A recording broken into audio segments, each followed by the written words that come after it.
Hi there everyone, welcome back. Today we're going to be showing you bones, human bones. This is pretty exciting. We're at Benjamin Franklin House. This is the only house in the world where Benjamin Franklin lived that's still standing. We're here in London. This is Márcia Balisciano. She is the director of Benjamin Franklin House. Márcia, where did these come from? What's the story? Well, when we were doing repair work in the late 1990s to begin the process of conserving Benjamin Franklin House, the workmen came across some human remains. So they called in the coroner of London, who determined that the bones were over 100 years old. No one was alive who would know who these people once were, and so no inquest was necessary. And then we just had to stop and think about, why would there be bones in this house? One of the national newspapers ran a headline, "Was Benjamin Franklin a serial killer?"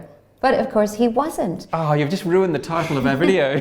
It was really the connection between his landlady's daughter Polly and the young surgeon that she ends up marrying, William Hewson. Franklin encouraged Hewson to open up his own anatomy school, hence the bones. He opens a school in here as well, while Benjamin Franklin's still here. Yes, and of course we have to remember that dissection did not become legal until quite late in the 19th century. One of the popular places for hanging was just around the corner from this house at Charring Cross.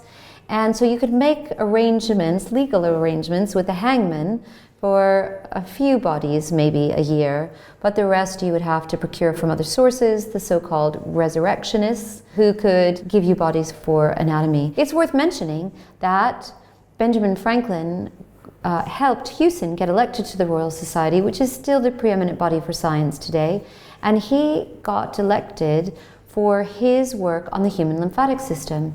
And he used a proxy for the human lymph system, which was a kind of turtle, and he injected it with mercury to see how it flowed through the lymph system. And in our bone pit here, in our seminar room today, we found the 1,200 pieces of people, and we also found turtle bone and mercury in the soil. So it really makes that connection quite well for us. So the turtle and the mercury is almost like the smoking gun. It's the proof of the connection to Hewson. That's right, yes. Right. And the bones reveal very interesting things about the history of medicine. So for example, you can see a femur, and look how it has a straight cut at the end. And that's because they were teaching in the anatomy school about amputation. In the 18th century, a lot of your diplomacy was happening on the battlefield, and this was a very good skill to know. But you can also see some trepanning circles, which come out of skulls, and you can see right there is a dissection of a skull. What they were thinking is that severe headaches or mental disturbances could be relieved by using a trepanning device to drill into the skull and relieve pressure on the brain. Over 1,000 bones recovered already. There's only like a handful here. Where are all the rest of them? When we were in conservation and doing this repair work here in the basement space, we stopped and we said to the Institute of Archaeology, you've got a month to get all the bones that you can find out of a 1 meter wide, 1 meter deep pit.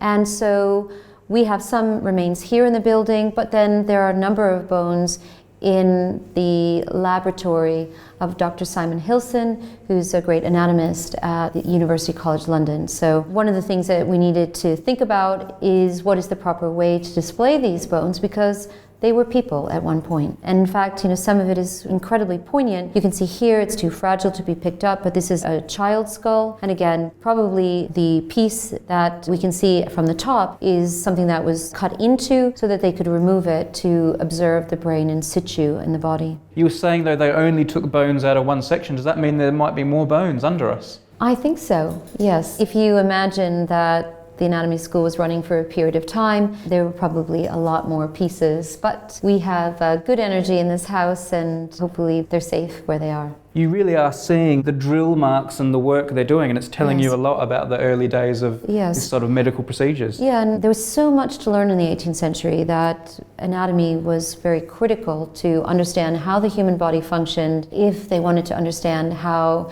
they could help with curing disease, and also a focus on health as well.